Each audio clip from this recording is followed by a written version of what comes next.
Jogos Paralímpicos de Paris 2024 começam em agosto e as expectativas não poderiam ser melhores. Para Andrew Parsons, presidente do Comitê Paralímpico Internacional, não há dúvidas que o Brasil fará a maior campanha da história. Mas como o Brasil se tornou essa verdadeira potência que é o esporte paralímpico?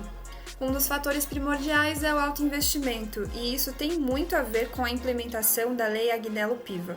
Desde 2003, uma parte do dinheiro das loterias federais é destinado ao Comitê Paralímpico Brasileiro, e não é à toa que já no ano seguinte o país entrou no top 15 quadro de medalhas. Outro ponto muito importante é o estigma social. Segundo dados do IBGE, pessoas com deficiência têm menor acesso à educação, ao trabalho e à renda, e muitas vezes começam no esporte para serem incluídas na sociedade.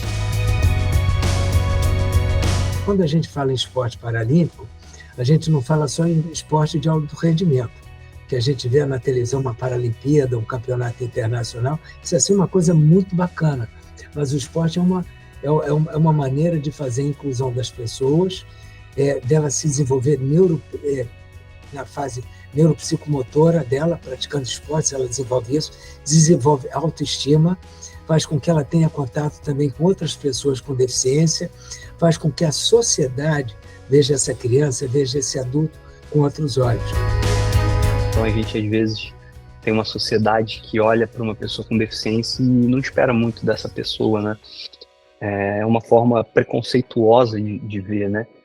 Por que preconceituosa, né? Porque você, sem conhecer a pessoa, você vê, né, a deficiência e você cria uma percepção limitada em relação a essa pessoa. Então, e aí quando você vê lá a pessoa, né, com deficiência na Paralimpíada, né, e você vê ela performando bem, né, ela, enfim, quebrando barreiras, se dedicando, uma rotina complexa, uma rotina cansativa e de dedicação, quer dizer, você de repente, peraí, então, né, de repente vamos dar um passo atrás e reconstruir essa percepção que eu tenho dessa pessoa com deficiência, né?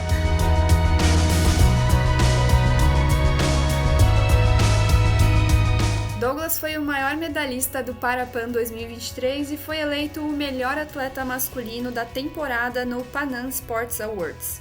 Aos 8 anos de idade, recebeu o diagnóstico de retinose pigmentar, uma condição hereditária que afeta a retina, causando a perda progressiva da visão.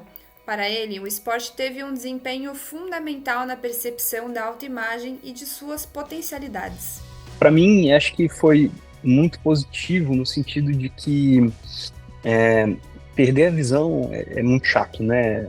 É muito chato porque você tem que dizer para você mesmo que talvez já não seja mais o ideal você continuar fazendo uma coisa que você, né, sempre fez do mesmo jeito ou sempre gostou de fazer. Então, na prática, a pior coisa é você perder uma característica com a qual você se identifica. E uma coisa para mim com que eu sempre me identifiquei foi ser bastante competitivo, né? Então eu sempre sentia que eu era muito competitivo, né? O que eu fazia as coisas com agilidade, com velocidade, e à medida que eu fui perdendo a visão, eu fui tendo que dizer para mim mesmo que isso não era mais uma característica minha, né? Algo que eu devesse perseguir. E quando eu participei da minha primeira grande competição internacional, que foram os Jogos Pan-Americanos de Lima, em 2019, cara, eu senti ali que eu podia ser competitivo sim, né? Que eu podia, sei lá, só dar o meu melhor e competir e querer ser o melhor, né? Então, para mim, foi muito legal isso.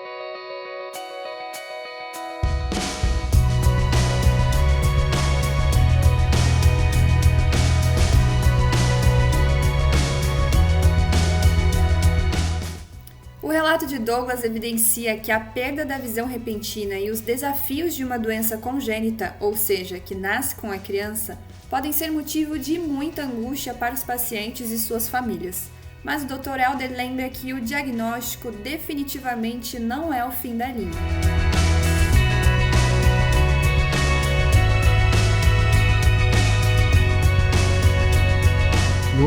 Eu teve uma frase muito bonita.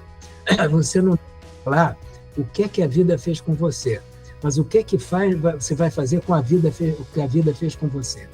Isso daí muda muito assim a maneira de encarar isso. E eu acho que nós, oftalmologistas, como profissionais dessa área, na maioria das vezes nós somos a primeira pessoa a entrar em contato com esse tipo de situação. Então é muito importante que a gente possa orientar essa família, esse pai, essa mãe, o cônjuge, a cônjuge, os filhos, né, a família como um todo, em como proceder nisso e como é que isso daí não é o fim de linha. Pelo contrário, é um outro recomeço.